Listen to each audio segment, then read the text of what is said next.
Yeah. What's up, guys? We're here. We're back. We're live. Efdot, Gregory, Siff, Naturel is on the way. We think we talked to him like yesterday, so we're just gonna kick it off. What's up, bros?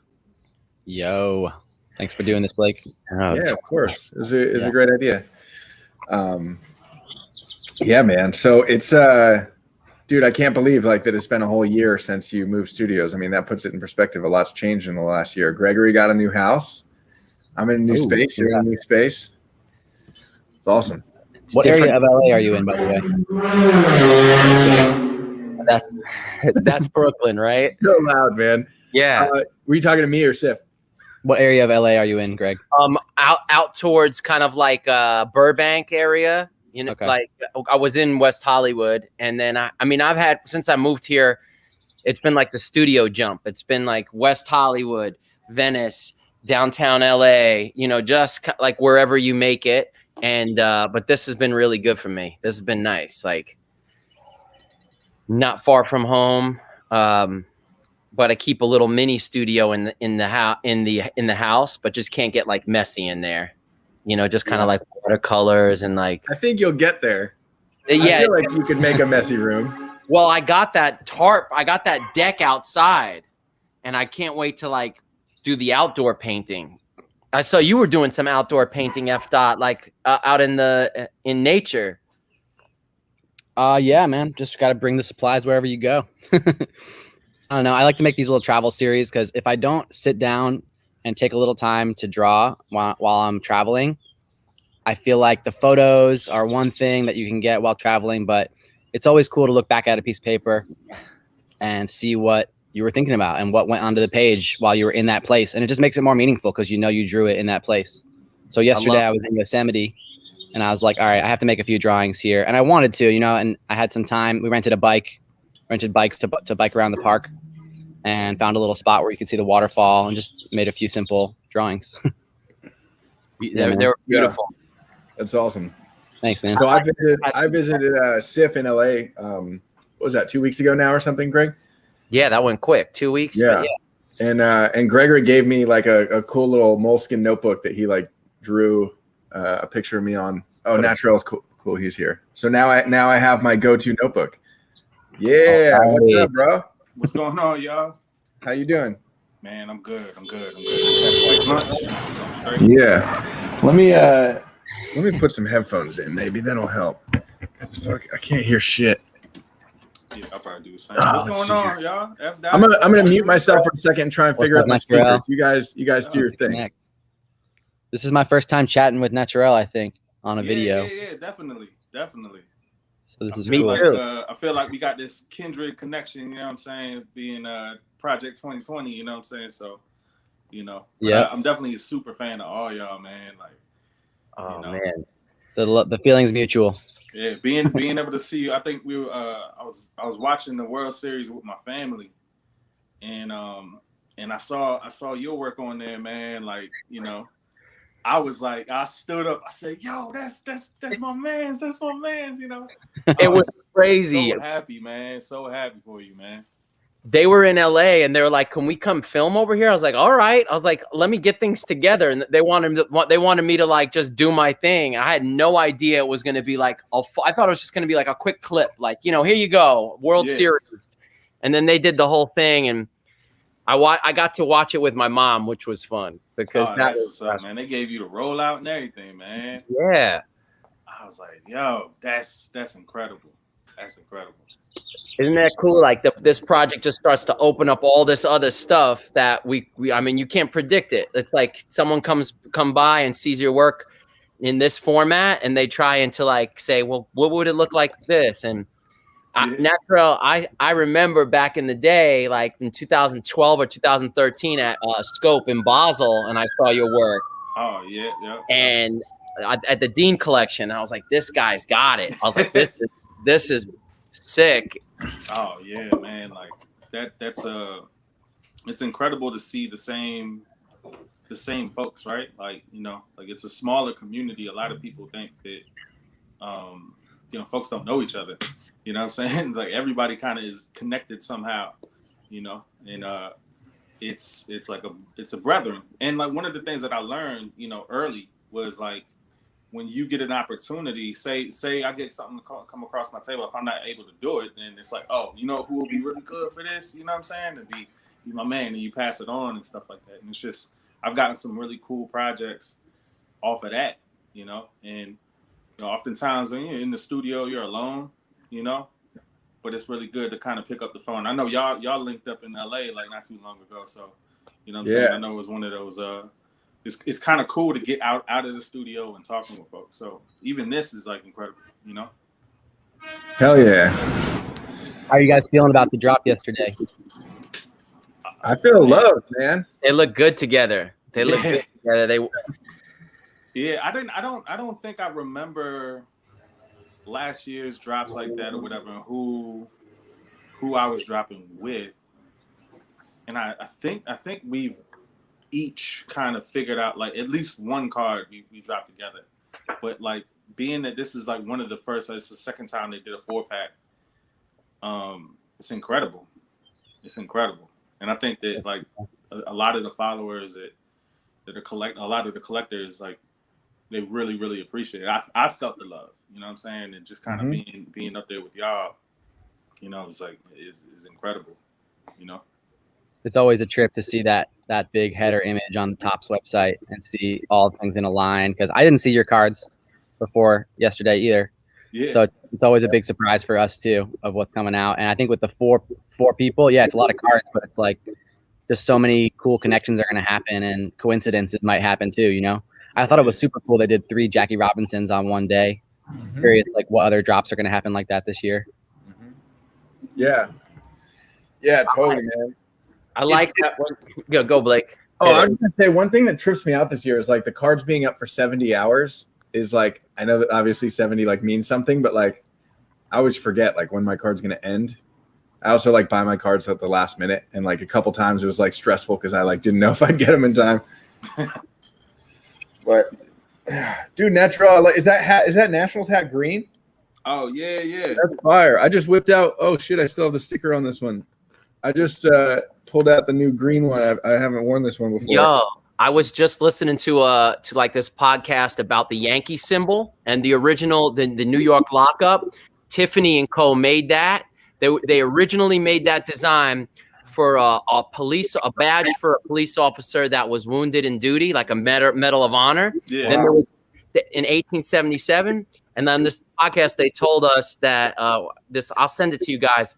It's like cool stuff. He said that Spike Lee was the first dude who wanted a red Yankee hat, and he went to like 5950, whoever was making it, and said, "Can you make this for me?" And MLB was like, "We don't know. This is kind of like racy and everything." And they did it for him. And because there were so many requests, that's why they sell hats with that are all multicolor like the teams. Nice. That was what the podcast told me. But that's the green. I love that. Nice, yeah, man. I love that. Spike is my guy, man. Like he's definitely do the right making moves, man. But that's incredible. Like to the fact that that's like one of the biggest icons.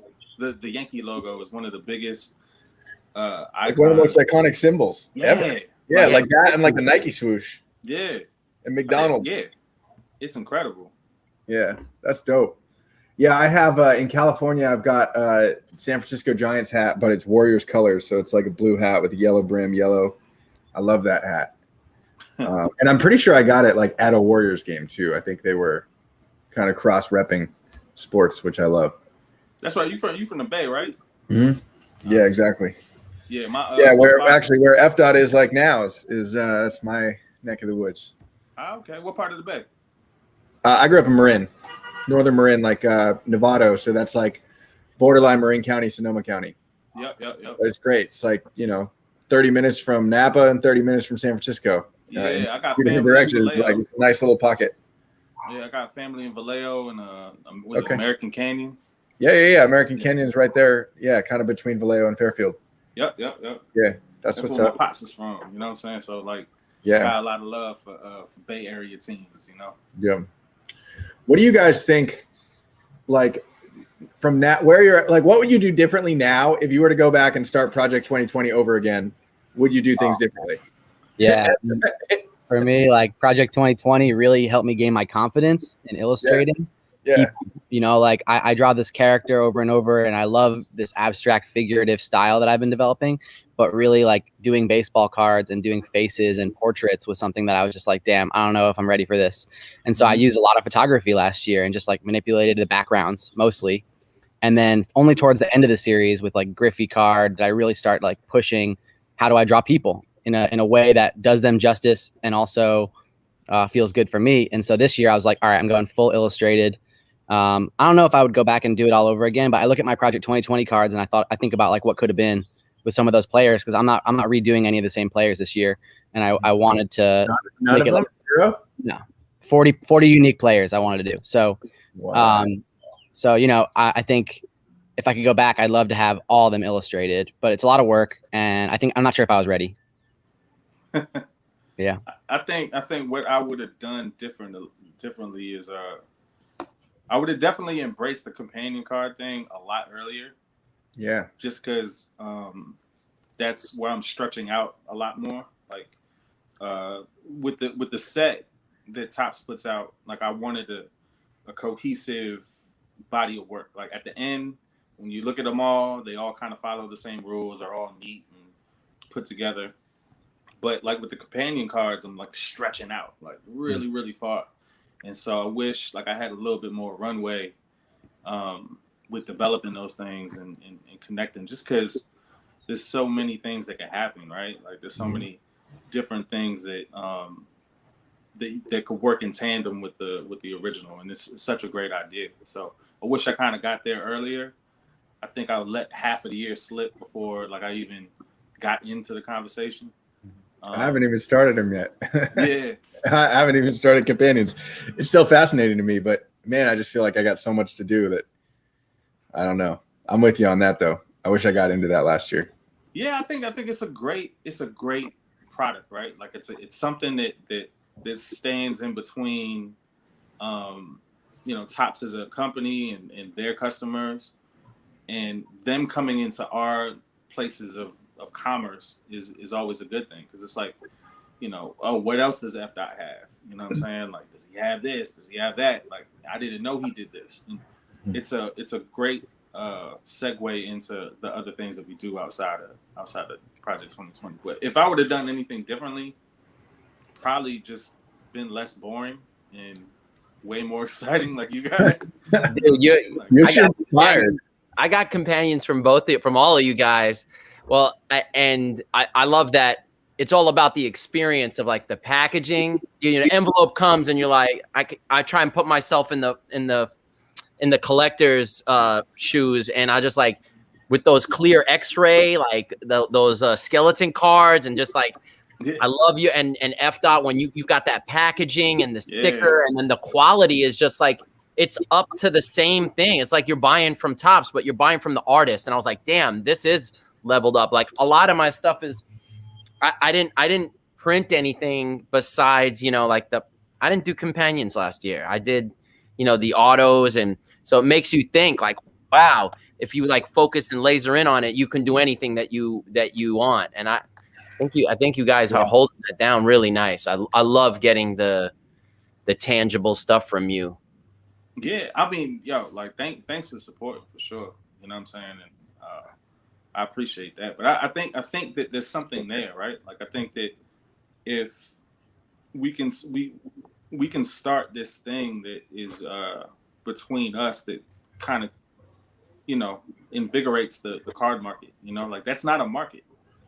Not really, until like more of us continue to do it, and it's more of a sought after product, right? Like if you could go, if your average collector could go on eBay after getting their thing and then make $100 off of it or whatever, like that's tremendous, right? And that speaks to the collector. So it's like, what else can we do? How can we make it exciting? Like what Blake's doing with like connecting us all, you know what I'm saying? I think that's like a start. It should be a thing, like why wouldn't this be picked up on MLB TV? You know what I'm saying? Why wouldn't this be picked up on Topps' thing? You know what I'm saying?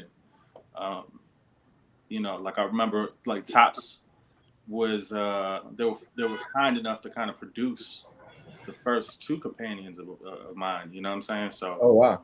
yeah, like to be able That's to cool. like continue to do that, it's like up front. It's like how can we do this? You know what I'm saying? And really make it a thing, as opposed to like it being a real true product. If it was like this interactive thing where like we could have discussions about these things. You know what I'm saying? It's cool to have a bigger project, but like more freedom to do things, I think is pretty cool. Yeah. I think that actually ties into like one of my regrets from last year is not reaching it, like not really making a effort to reach every single artist in the project until they either told me like, yo, I don't want to come on your YouTube, or like till I got a hold of them. And so like you're like a great example, Naturel, where like I was a huge fan of your work last year. Like I'd be on podcasts all the time and people would ask me favorite cards, and like yours would be, in the conversation every time. And it wasn't really till this year that we like actually linked up. And that's dope. But like, I wish that I had made an effort to like touch base with you a year ago, and then we could have been doing these, the whole time. Cause like these artist chats are some of my, fondest memories, I think, from the projects. Yeah. So I just wish like, I wish there's still guys that I haven't talked to, like Grotesque, Don C, Old Man Allen a little bit. But yeah, I wish that I reached out to all those guys and was a little bit more persistent. I tried to kind of float stuff out, but sometimes if people's DMs are closed, I'm just like tweeting at them being like, yo, Naturel, holler at me. And if you don't see it on Twitter, then you're not going to see it. And like, I didn't go that extra mile to like make sure like I find out who their manager is, what their email is, like hit them up. Yeah. I'll talk to Grotesque, man. That's my big brother. You know what I'm saying? Nice. Like, everybody knows somebody too. Like I'm sure we could get to all of them. Yeah. But now with 51, it's like that's daunting. It's a lot. I'm just hoping that we get something in New York City for like an event going on with as many artists as can make it. Now that everyone's getting vaccinated, feels like this would have happened last year with 20 artists, but it was just so many things got canceled, right? There were probably so many different plans that Topps had to do with ballparks and then everything got closed. So this year it's finally starting to feel like we can do some of that towards summer, fall. And an exhibition, like if every artist got to pick their favorite three, all on walls, walk in there and just meet the players, meet the artists, get that kind of because at the end of the day, that feels the best is when you're in front of it in the size that it's supposed to be. It's a moment, right? Like they make documentaries on things like this. You know what I'm saying? Like when you get a bunch of creatives together, that's an era, that's a movement, and not to like, gas everybody up, but it's just, there's some important people that are part of this whole project, both of the projects, and it's incredible. Like just I think we're only getting like the tip of what people are putting into the cards, like Yes. Like, and I'm super basic with it. It's like what you see is pretty much what you get. I'm trying to sneak some stuff in there, whatever. But like you got guys, that are throwing stuff in there. That's just like, man, you got to dig for days to kind of do it. I did it my first go round, but I put Easter eggs in there for in everything I do. You know what I'm saying? Like, but it's not really for somebody to go find. I think, I'll tell somebody, I'll be like, hey, I'll put your name in that thing. You know what I'm saying? Like, I sneak my daughter's names in there all the time. You know what I'm saying? But nothing for like a whole mass of people to go follow and find or whatever. Yeah. Naturel, my sister asked, you're in Washington, D.C.? Yes, sir. D.C. Yeah. Well, I'm in Northern Virginia, but okay. D.C. area. Yeah. Cool. Dope. What about autos? Would you guys have done anything differently with autos last year or this year? Because I definitely feel like I made some mistakes, but it's fun. Yeah, I think like with the autos now, at first I started off as like I was like, I'm only gonna do player numbers, right? Like so if the player's number is 4, I'm only doing 4 autographs of that player. Right? And then I started thinking about it and I was like, you know what? I'm probably just gonna sign whatever I have come through the door, you know what I'm saying? Put them out, right. And just have that, stick to like the 50 number or the 70 number, you know what I'm saying? Like and do it like that. Cause I ordered short on my second card, my Johnny Bench, and it was just like you know, like I was like, damn, I only got 5 of these. You know what I'm saying? Because his number's 5. So, you know. Yeah. I did too many autos last year, I think. You know, as like demand was going, like at first it made sense to me because like I would put out a card and it would sell out, and then people would be upset that they weren't able to get one. And like, I want everybody that wants to pay me for my art, I want to be able to do that. Yeah. And so like, I basically just kept taking that big edition size number up, you know, super big, to the point of like on my Mariano Rivera, I did like the red edition had like 500 cards, and like I still have about 200 of them, numbered, you know, 301 to 500. So, but see, look, like just because the market isn't there to receive it yet doesn't make it less valuable. no, I know that, but I think that like, because I made like and I also put that at like $75 or something, like it was cheap price point.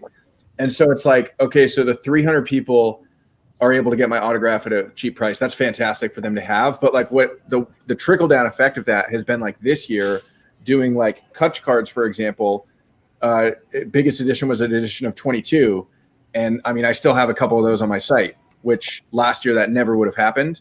And it's not like they're not crazier, like they're not that much more expensive. They are more expensive than $75, but it's because like I flooded the market on the front end to make sure everyone could get my art. Now with like these more like kind of niche things, I'm just seeing the results of that. And it's fine, because like last year I also had a lot higher overhead. I hired so much staff. I like got, you know, I had 3 studio rooms.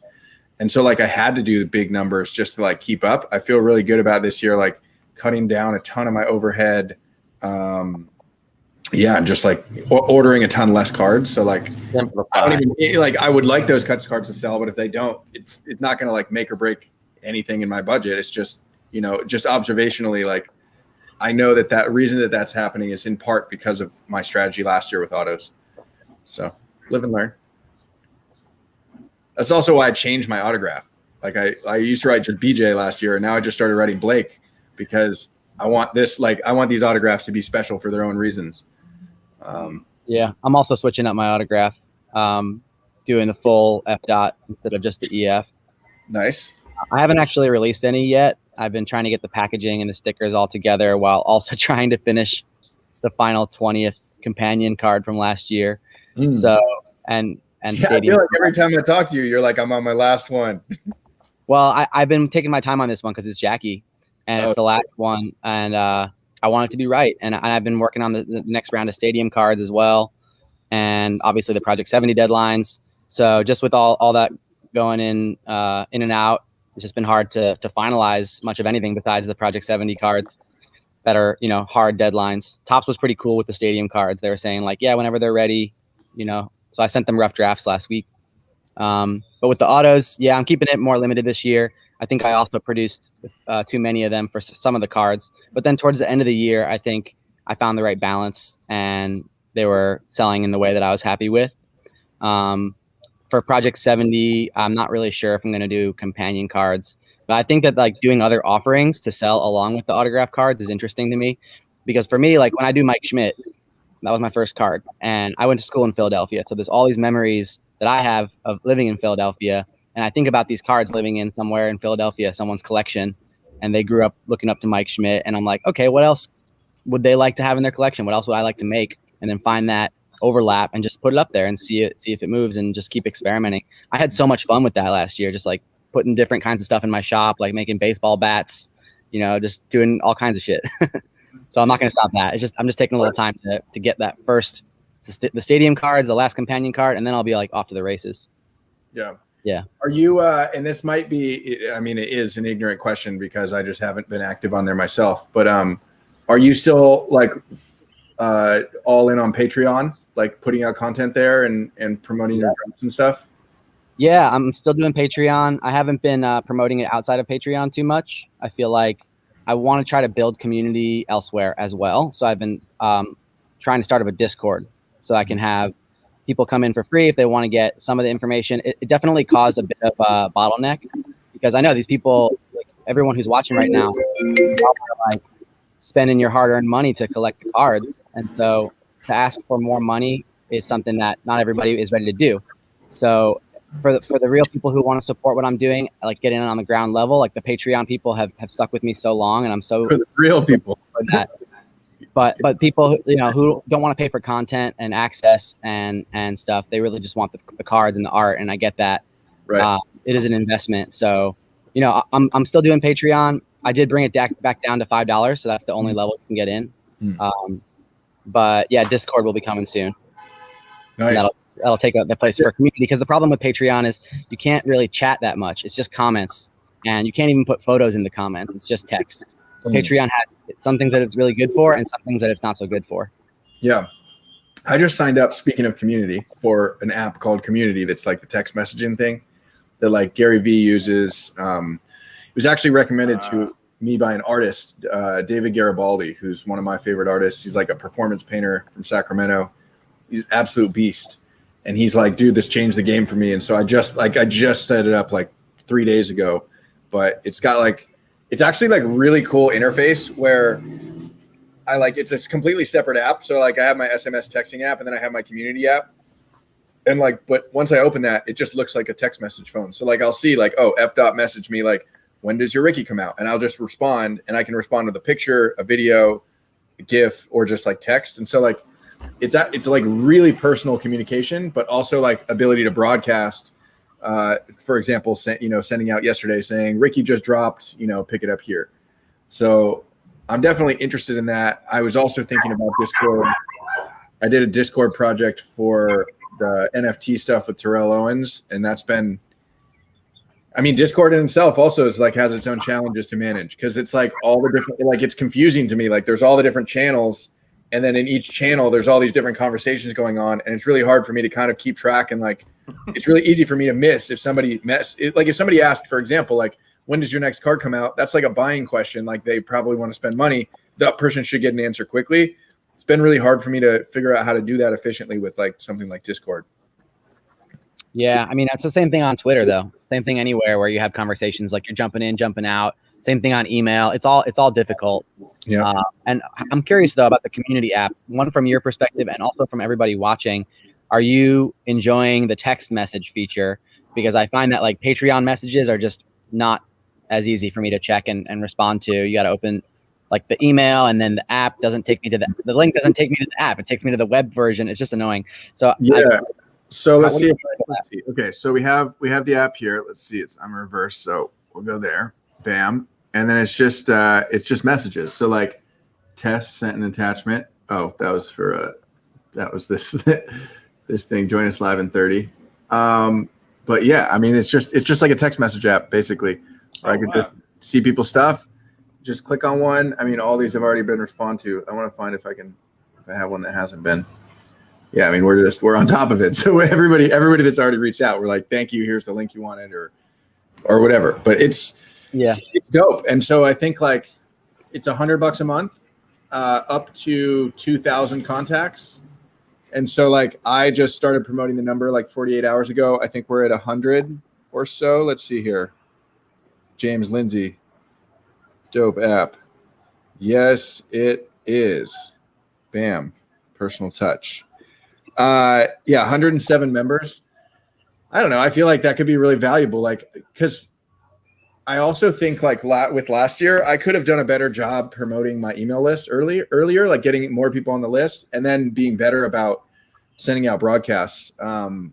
When Tess came on board and she started taking over those, we've been really good at that. But like even like I could have been doing it even sooner than that, and I wish that I had been. And now like I feel with community.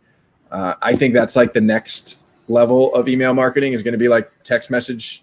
And I don't feel like text message marketing is the right verbiage, because that just sounds too much like marketing, but like community conversations and stuff, I think is really interesting.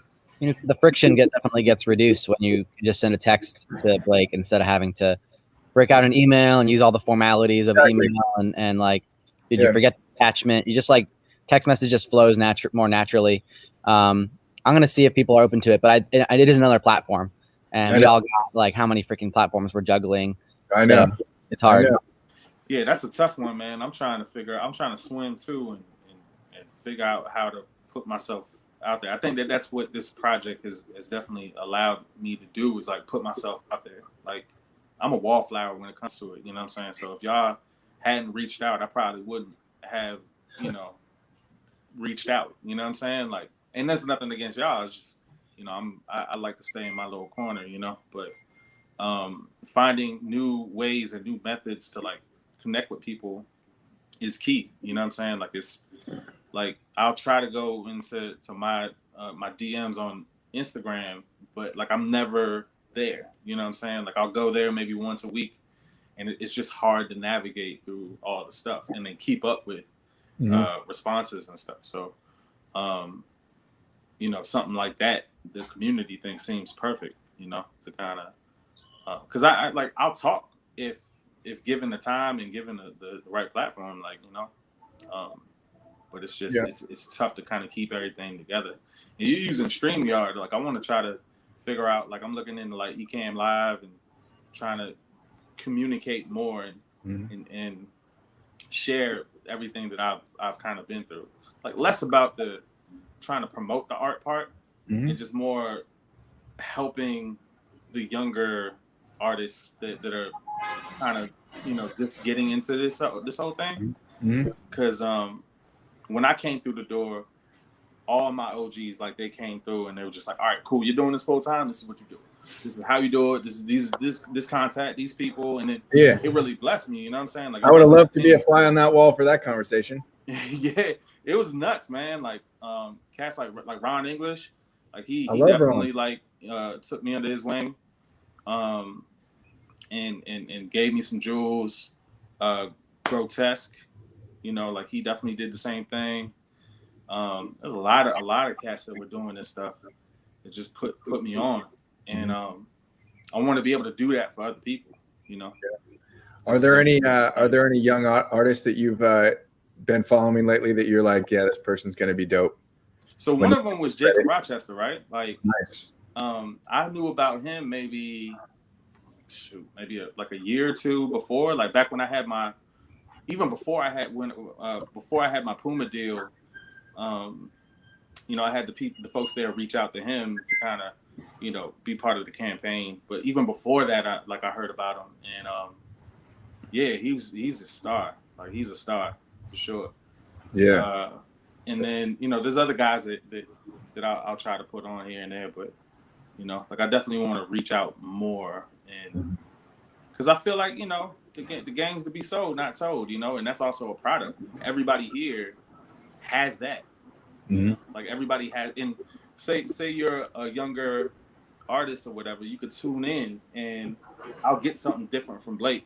You know, I'll get something different from Efdot. Like, and everybody here, like, will just have a different take on certain things. You know, and that's the same product, knowledge, but it's different. You know, so yeah, man, I'm high on you know, the guy Lorenzo, the animator that helped with the TO stuff, and he did like the sculptures.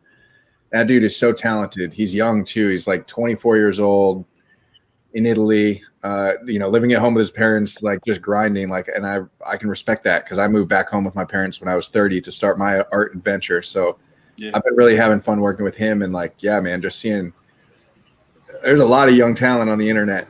It's crazy. It's like, it's a lot. It's hard to cut through the noise.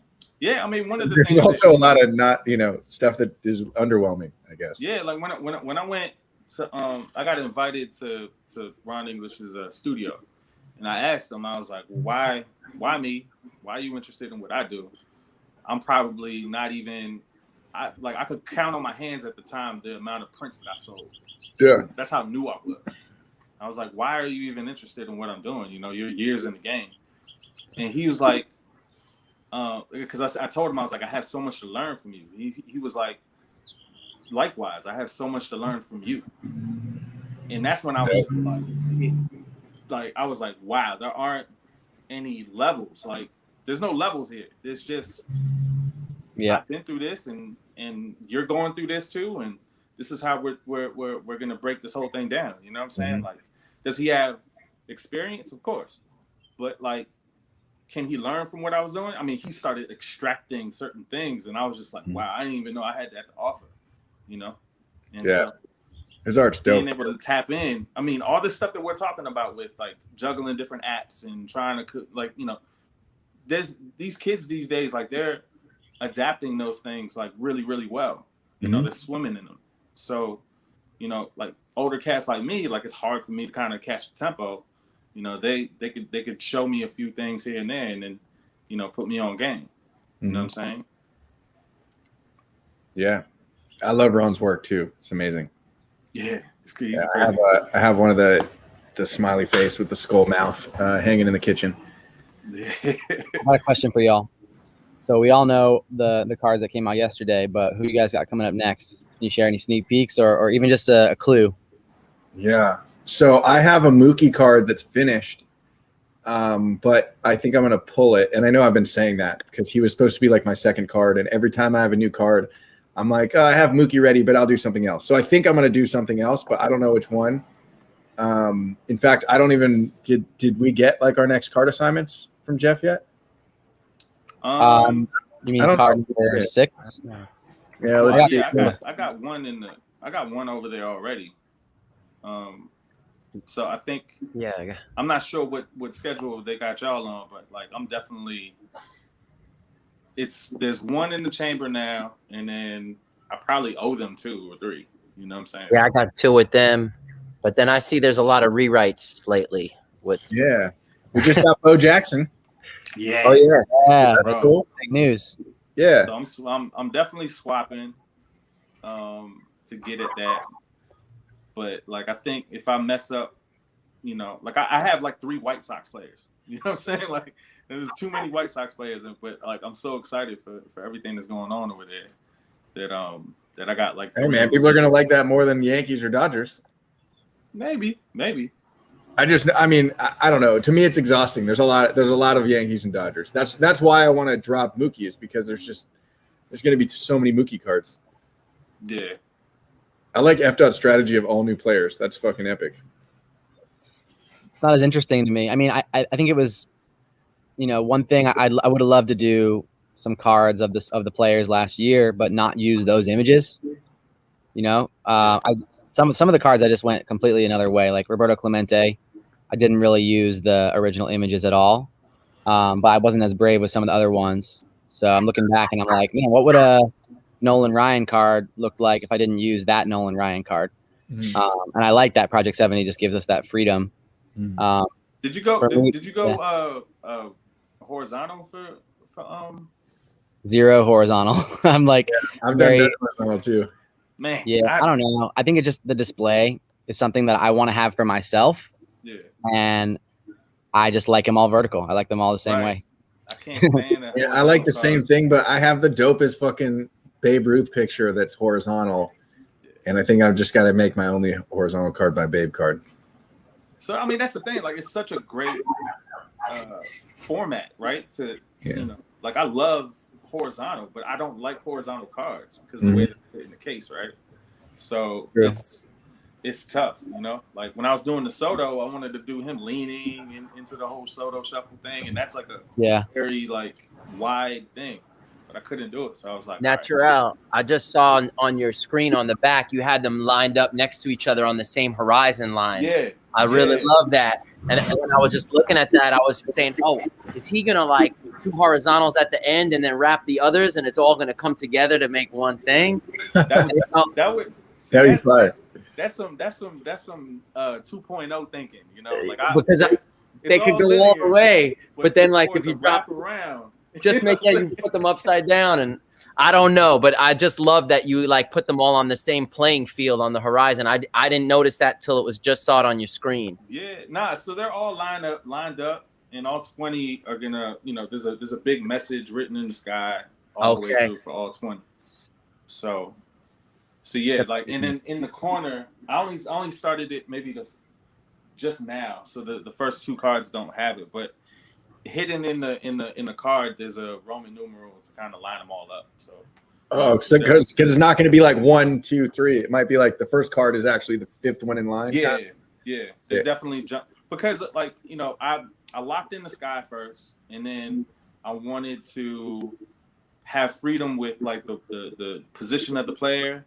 And then also the border, right? because I'm switching up the border every single time. So some of that gets in the way of the sky, you know, in the message. So I have to be able to kind of move those things around and then find the part in the sky that the player fits in the best, and then the border fits in the best, and then the border relates to what the player did, and you know what I'm saying? So there's a lot of like weird things that have to go on or whatever for it to fit. So I was like, all right, I just got to do it at random. So like, and then the baby Soto yeah, on the back, that was Sky also. Does that fit into the puzzle too? yeah. So there's a whole different puzzle for all the companion cards. So I fucking love that. yeah, That's sick. yeah. It's reward the set builder, right? Like, so that's one thing that I learned last year was, you know, these collectors, they're loyal and they're on it, and they want, you know, when they decide something, they're like, oh, I'm collecting this. You know, I'm collecting all Siff's cards. You know what I'm saying? So they're gonna go hard for your set, and those are your guys. You know what I'm saying? Like those are the guys that you want to reward, right? Like because they're the reason why the project exists. You know what I'm saying? So my mantra headed into this whole thing is reward the set builder. You know, whether you're building the companion set or my personal set, you know, I mean, like this is what I want. I want to kind of aim at. You know. I love your Efdot, the Ozzy, the flip over card. That's got me thinking about like playing cards. You could flip them over, doing the back. That was Sick. And the video too of him like flipping to the moon. The promo video is awesome. Yo. Thanks, guys. respect. I'm gonna do a double autograph on that one. So it's like one upside down, one right side up. Nice.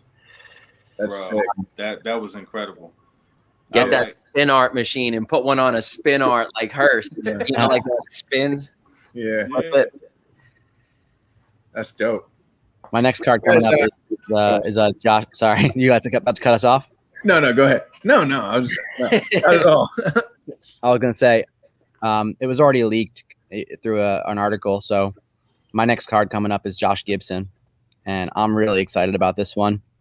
I got to connect with his great grandson and chat about Josh Gibson and just everything that's been going on around like his name, because everyone they're digging up all these scorecards and finding that he is an incredible, like possibly the best baseball player of all time, and they're trying to rename the MVP award to the Josh Gibson MVP award, because right now it's named after a commissioner and it's not as meaningful. And so I was excited to put that right on the card. I can't wait to drop that one. I don't know when it's coming out. Hopefully this month. I think they're picking up the pace now. But how'd you get in touch with the estate? Actually through Matt, who used to work with Blake. Matt had already interviewed. Yeah. And they sent me a DVD and a T-shirt, which was inscribed inscribed, signed Josh Gibson's great grandson. I was like, wow, that's amazing. That's awesome. Yeah, that's the coolest part. Like when your card when you post it, and then like when I did Darryl Strawberry, just the interaction and just the reaction of what I mean, these guys are, you know, like they're like gods, dude. And you're communicating with them because of what your gift and your calling is to do, and it's just like, wow, you know, you're in the right spot when you're having a dialogue with one of your heroes, but that also it's like the Rod Carew that Rod Carew that's up there. He reposted that, and I was just like, it still has the same effect to me, and it doesn't happen all the time. Like sometimes I'm like, are they ever going to see this, or when it clicks and when you can give them that homage? Like I just think about when we're older and there's some young artists that just like throws us up on the gram or be like, yo, that just got onto, you know, some Blake Jameson. Look at the stencil work on this. Like it just made me feel good. Like, okay, we're inspiring, and at the same time, like we're paying tribute to these legends, living legends.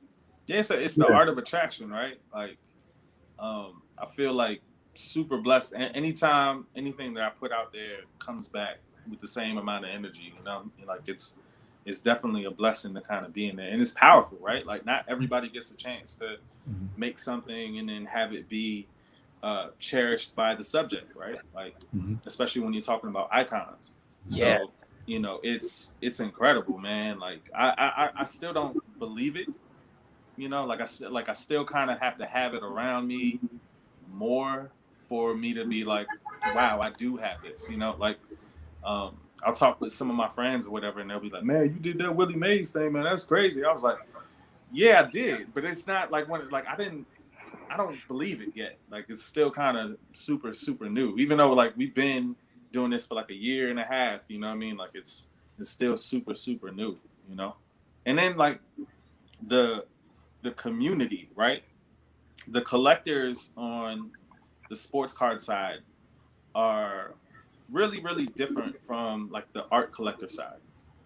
But for me, switching over and focusing on them for a little while has brought me a whole new appreciation for just the collector in general, right? And bringing some of that knowledge from the sports memorabilia collectible world over back into the art world, and then kind of treating that with the same type of integrity in art. Like, you know what I'm saying? Like, it's just, it's incredible. It's a big learning lesson. And I'm interested to see like what you guys think about like how those two are, because I mean, Tops isn't the only thing you guys are doing. So like, how is the art collector, you know, how do you see that differently now that you've seen the sports card collector? I think it definitely deepened some relationships with collectors, because like a lot of, I mean, it seems like a lot of people grew up collecting cards, right? Like anyone that's kind of around our age, like when they were a kid, they probably had some type of sports cards in their life. And so it's been fun, like kind of deepening that relationship with existing collectors, that they're like, oh yeah, now I found all my cards in my garage. Now I got to get your cards too. Like, I think that's like been really, really special. And like myself included, like I collected cards I hadn't for a long time, and now I'm like back in the game. Cards fucking everywhere in the house. Yeah. You've been a big connector to the collector, Blake. Like by bringing this, you know, program, this stream. Your stream has been like the hub of all of where a lot of people get together and talk about it. And I find like the card and the canvas, I've just like you were saying, Naturel, I want to treat that as the same thing, because we exist because we're able to do what we love because they found something that they love about what we do. And I treat it on the same level. Like if someone buys a card and someone has a commission, you know, that letter that comes in the package, or that, you know, that kind of care, it goes into whether it's a $250 auto or a, you know, $20,000 painting. And yeah, I just take it like that, just like, you know, grateful. And at the same time, oh yeah, I was going to bring something else up about, with Efdot, what you're doing with Jackie Robinson, and about like the different foundations and the charities that you could raise money for. I thought that this just opened my eyes to like every little avenue. Like one little card can make so much happen. The Clemente, we did a auction on one of the Facebook groups, Jorge Salix, and he was like, the Clemente Foundation would love to you know, work with you in some way, and we did this gold card and raise some money for that, and that opens up a whole thing. Like, I'd love to go to Puerto Rico and paint a mural. It's just like this never ending, like, how far do you want to take it? Yeah. Type of thing. So I like seeing that. Yeah, like it's definitely like I look at it as the beginning, even though like we're kind of probably like in the third quarter of like this whole thing, and I don't think they're gonna do like a project 2022, you know. But it seems like it's bittersweet that it's kind of ending, but like I feel like it's just the beginning of exploring in that world, right? Like trying to figure out like how to continue to serve that collector, you know what I'm saying? Like, because I had no intention of stopping, you know, work within the field, you know, like, and still, you know, going back to fine art and other collaborative things or whatever, but being able to use that as a vessel, like you said, to kind of touch folks and inform. And like, you know, I'm working on this concept for a box now that kind of involves that. It involves more information giving, you know what I'm saying? Like being able to kind of serve the collector in giving information, You know what I'm saying? Like, so, you know, using the card as a vessel to kind of touch people, man, like, I think it's like incredible, you know. And then just the gamifying part of it is mind blowing. Like, you know, like I love that part of it, you know, like I'd love to bring that to my art print side and like painting side. Yeah. I remember from 1X Run or from your site, you'd have these little like print packs. So you'd get like a pack and you get like these look like album covers. You get a stack of like mini prints that had the chop on it with the donut with the diamonds or the Yeezys. And I was like, this is so cool because you were doing like fine art baseball cards. That was like 7 years ago in that little package, because maybe you know, when you're starting out, I mean, I know 10 years ago buying a $250 print was not fun. Not that it wasn't fun. It was like, okay, I have to, that's a chunk of the rent. So that's going to go to that. This means something to me. I'm making a sacrifice so I could look at that. But you had those little prints. Same thing like Efdot. I love that there's always original work popping up on your thing, different sizes, affordable works of art where like the card collector can now become the art collector, and there's this crossover. So they're really that's what I'm all about. boundaries, you know, like the Keith Haring way, like art is for everyone. Yeah. I just noticed that about my projects recently. About so many things that I've done have just been about making art accessible to people, not just in terms of a price, but like making it friendly, making it mean something, like on a human to human level. With the Muralists project, just like helping people, saying like, yeah, you could paint a mural too, and it's not that hard. You know, here's the things we've learned. So accessibility is something I'm trying to bring more into like the way I talk about my work across everything I do, and also the way I pitch my work to brands too. Educating people, like this is the paint, this is how you approach it, and making it easy. You know, like making it not a frightening experience. Like you can do it. For sure. By the way, we got a JK5 listening. I'm on Instagram live right here, so JK5 is popping in. Dope. Yeah, send him the link. Put it on the live. I forgot we're gonna put it on live, right? I'm doing it. Why not? Might as well. You guys have any other big? What are you guys working on outside of Tops? Anything that you're like excited about that's cooking that you can talk about? I have one project. I can't really say too much, but it's cool that it coincides with one of my players that I have for Project 70. So it's a non-Tops related thing, but it was just coincidental that they were like, we have this signed athlete and this brand wants to do, you know, so. John Gibson's great grandson. No, it's a mural. It's a mural project that's going up this month actually. So I'll have some stuff to share soon. That's awesome. I'd never done a mural of a baseball player before, so it'll be really cool.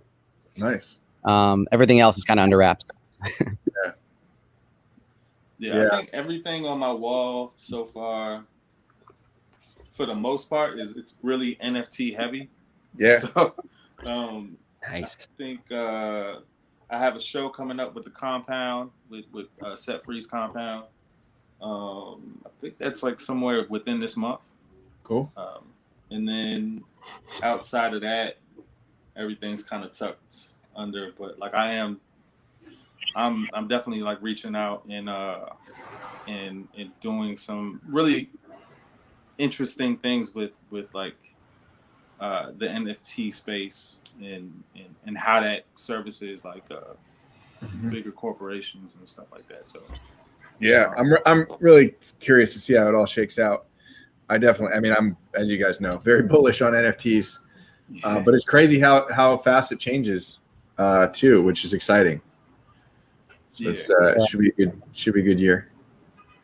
I've definitely been doing a ton of research about it, mentally preparing, physically preparing to do something awesome with NFTs this year. There's one platform that I'm talking about getting a feature spot for my first NFT. Cool. But yeah, just taking my time with it. I know it's going to be around for a long time. Like I believe in technology, regardless of what blockchain you're using. Like I believe in the technology, so I'll be in there soon. Nice. Yeah, like a good thing to kind of realize is like the tempo, right? Like right now, while it's kind of still emerging, is it's very conversational.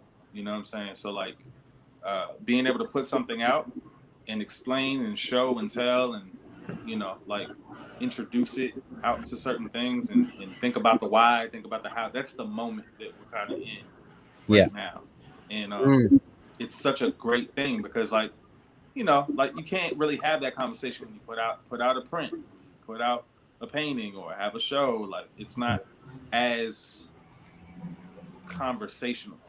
You know what I'm saying? Like for the like being up front. So you know, just trying certain things, and I love the experimentation of it. I mean, Blake kind of ushered me into the whole like, hey, like it could do this and it could do that, and try this and try that, and my mind was already there, but my actions weren't, because I was kind of still scared to kind of jump into that space. But he was just like, yo, let's go. It's like this and it's like that. It's like, all right, cool. Tempo. Awesome. Yeah. Like, let's sign me up, man. I'm on that. I appreciate it, man. It's been fun.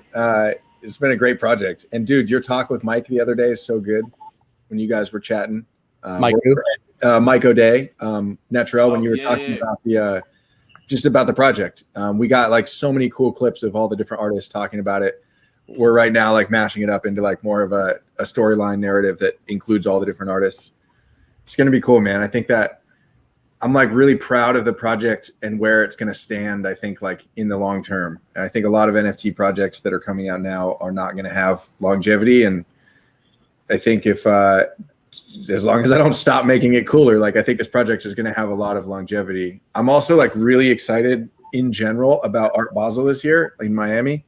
I think that by the time December comes around, I think NFTs are going to be a lot more widely adopted. More people have their wallets. Hopefully there's just a easier way to get on board it as a consumer. I think that the event space is going to get rocked during channeling Joe Rogan there. I don't know if you guys ever watched Joe Rogan. Yeah. Was it Joe Rogan? Who's the other guy that's always like, he got rocked?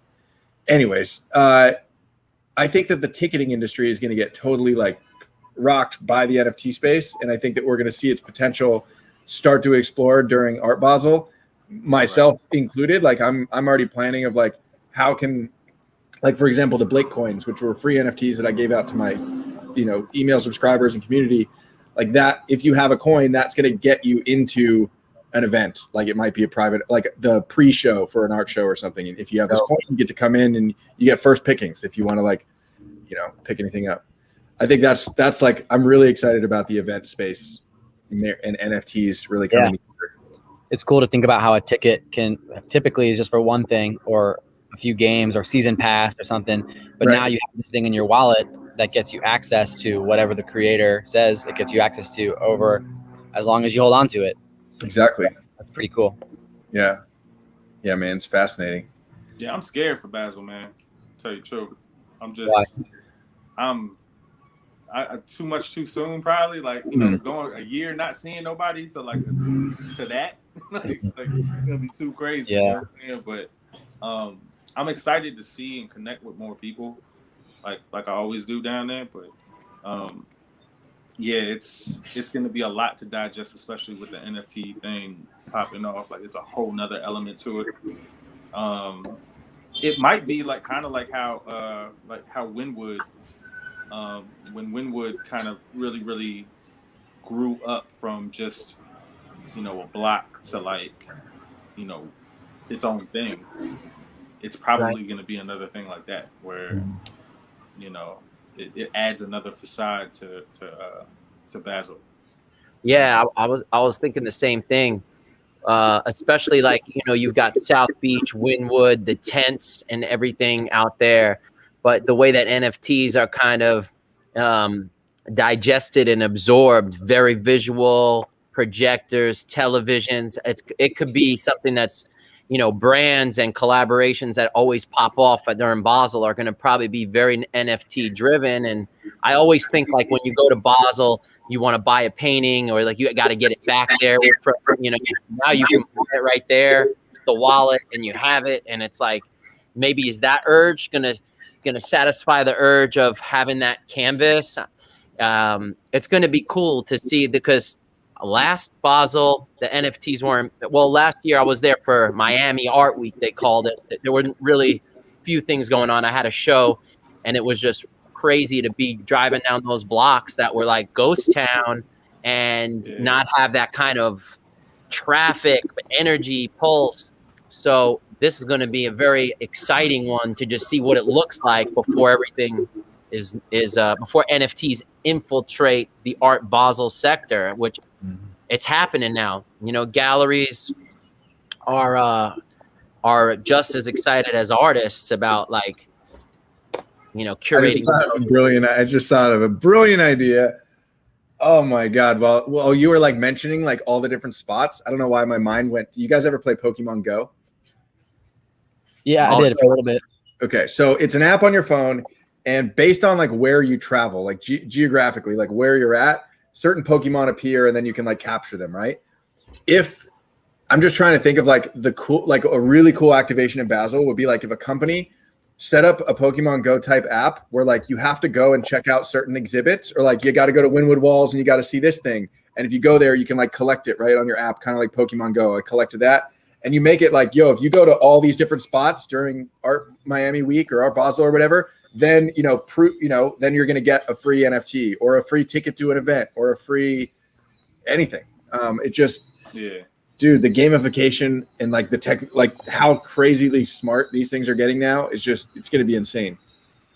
Yeah. Okay, so here's the real question is, how do we protect our attention when there's a million opportunities and things and apps and stuff? What have you guys been doing to center yourself every day to actually not go crazy with all the buzz? Turn on an audiobook and paint.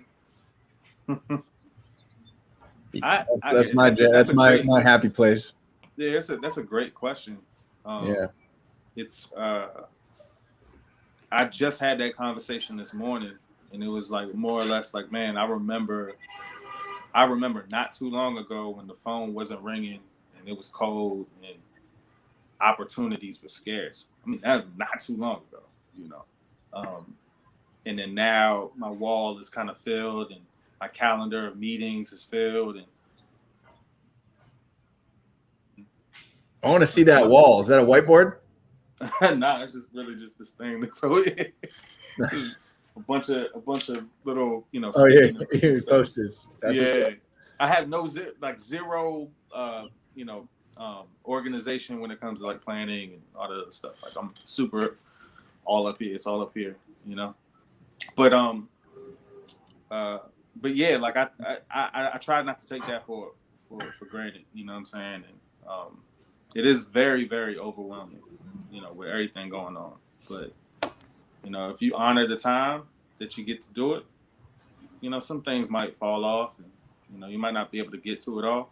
But, you know, just to be able to have it is a blessing. You know what I'm saying? I really remember when it was just like, damn, it'd be nice if I could just, you know, do art, you know what I'm saying? Like right now. Yeah. And it's like, you know, I heard this statistic, and I'm not going to quote like what it is because I'm gonna botch it, but there's not that many of us that are able to kind of do this full time. The percentage is like super low, you know. So like, just being able to kind of wake up and be like, man, I could do this, you know, full time is insane, you know. Mm-hmm. I'm not sure how long you guys been doing it. Like, you know, I've been doing this for 10 years. You're an OG. Yeah, no. You and Siff's an OG too. You guys have been in the game. Yeah, we got miles on this. Yeah, but it's a blessing, man. Like it is. Because like talk to a creative that has to share their time, and it's tough, man. Like it's really tough, and then there's nothing wrong with it. It's just, you know, it's easy to get comfortable, you know. So, I mean, how do you deal with Efdot? Like, you know what I'm saying? Like, how do you? Skateboarding. Nice. Yeah, that's my escape for sure. I mean, painting murals is helpful. Get to work with your whole body, interact with people in public. But yeah, it's tough. It's been getting harder this year. I feel like.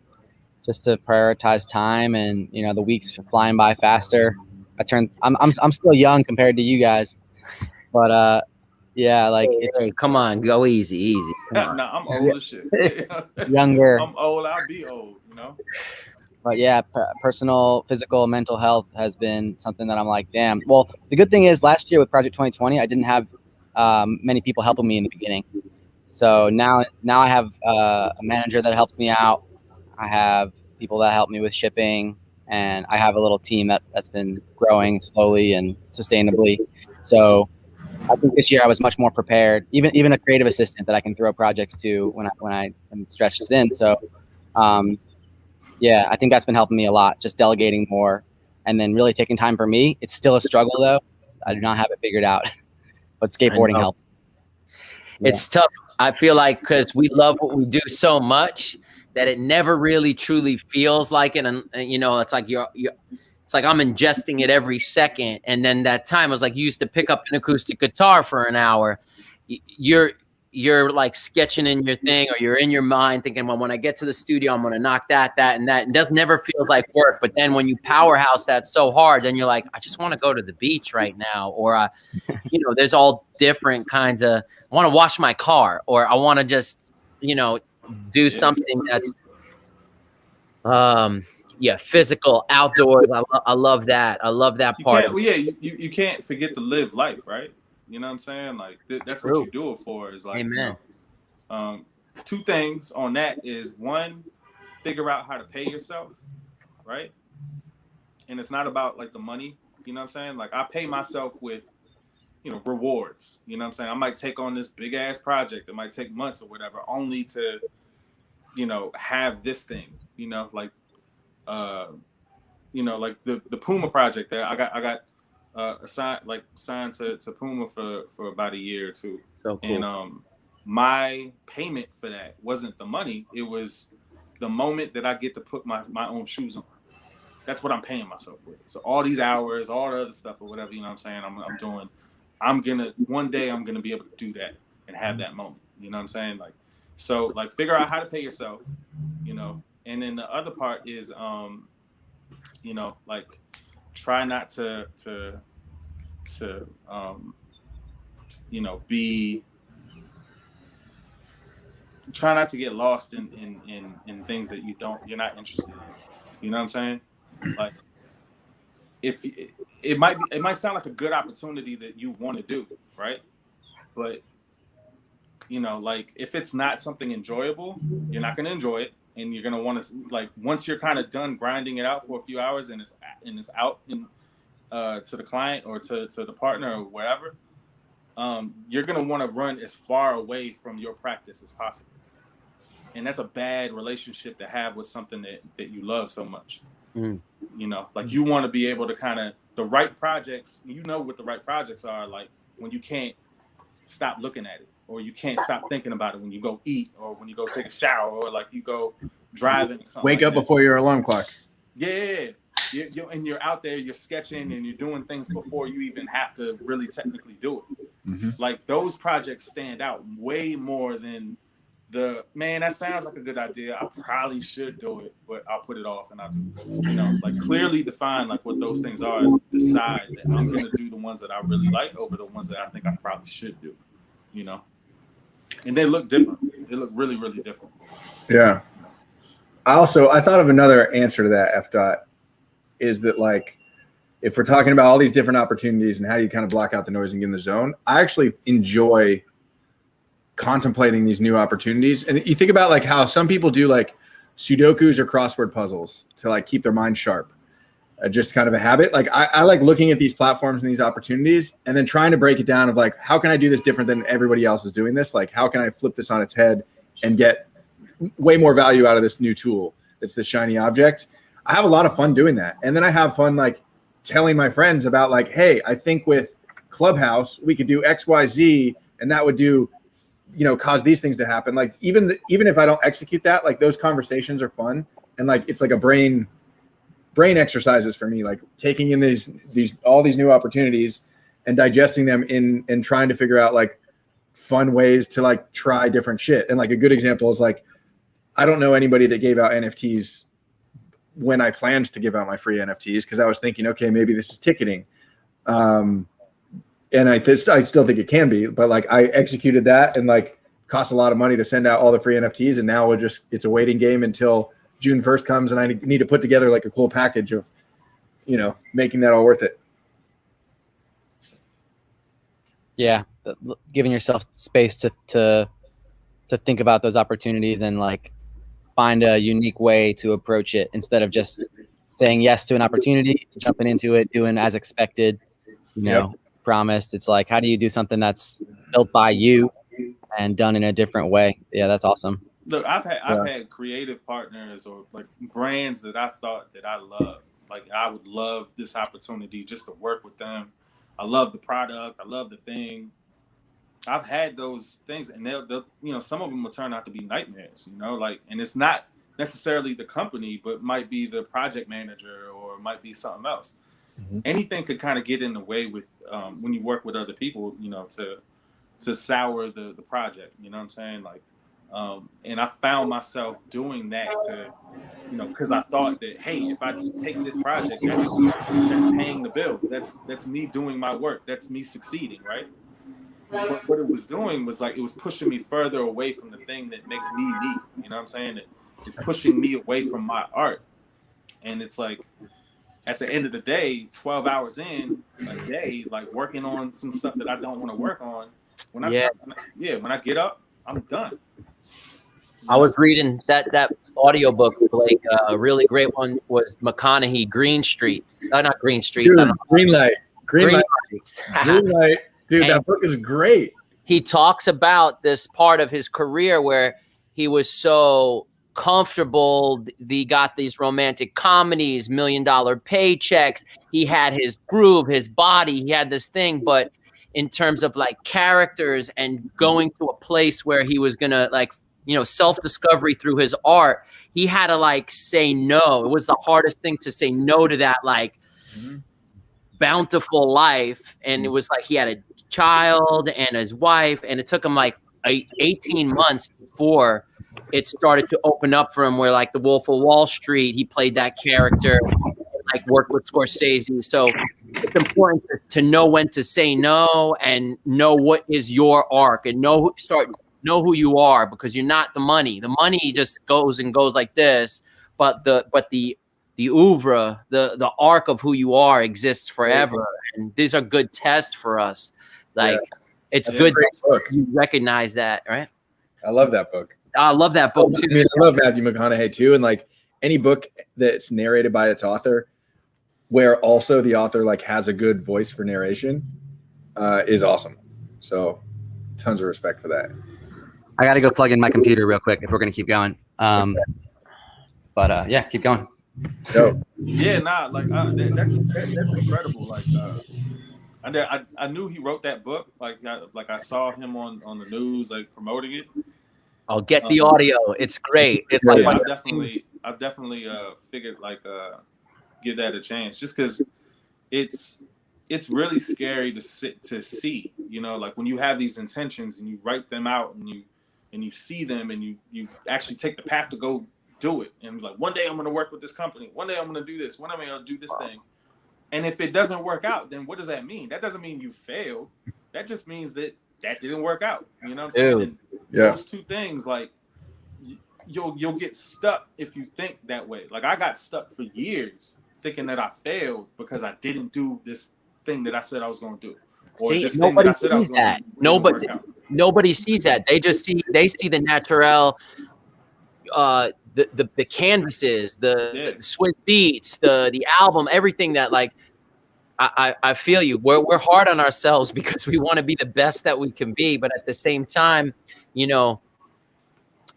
as long as we're making the effort and we come into the studio and we give our best and it feels right, then it's a good thing.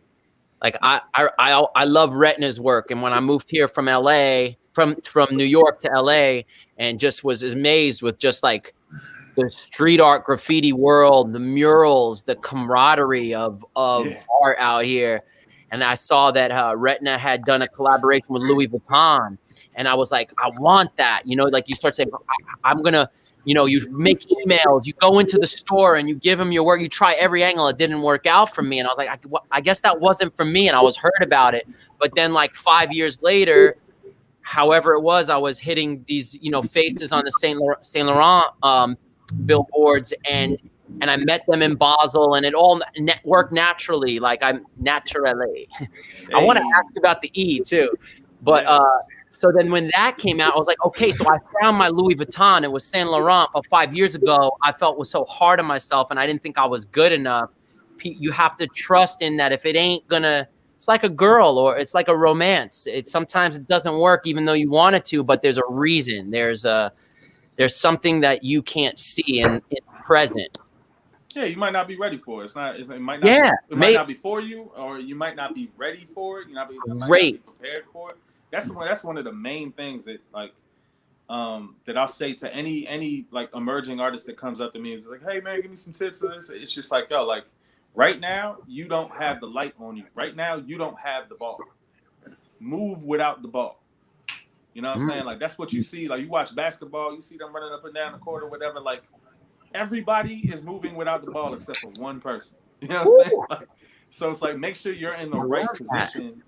So when you do get the ball, you could do something effective with it. You know what I'm saying? Like, and that's something that a lot of people miss. They're like, I want the ball. And they see the next man with the ball and it's just like, oh, I got to get mine. And it's just like, that's not the name of the game.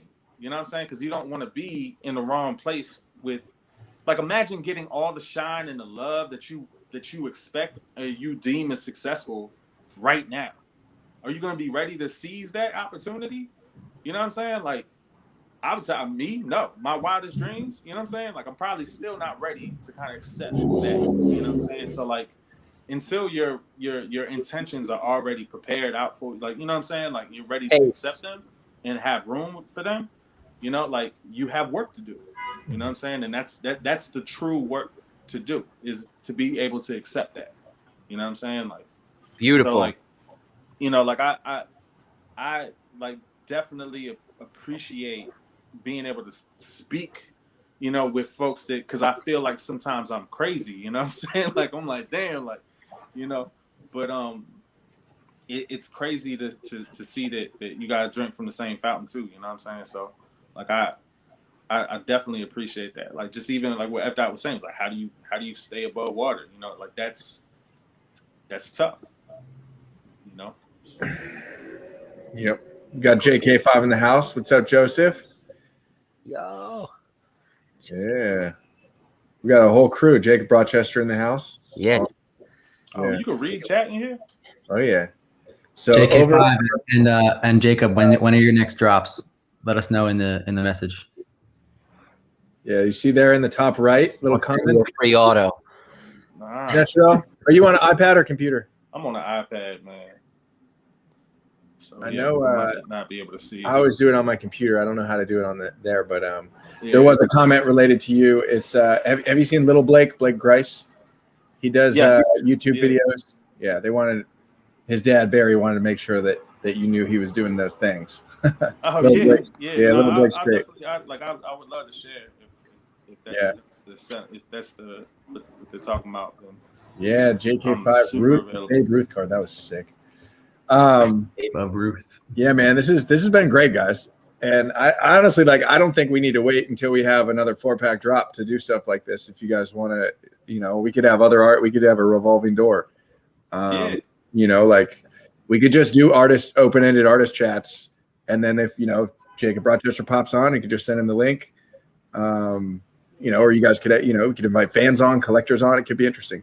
Could be really cool to do one if we, you know, we all find ourselves in Miami in December, to do one during our Basel. Like, what was your night last night? What did you do? Where are you exhibiting? What's cracking? You know, that could be do a little morning after stream. Yeah.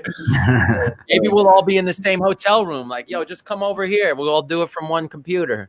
Yeah. Nah, it's crazy, man. Like, I miss that. Yeah, man.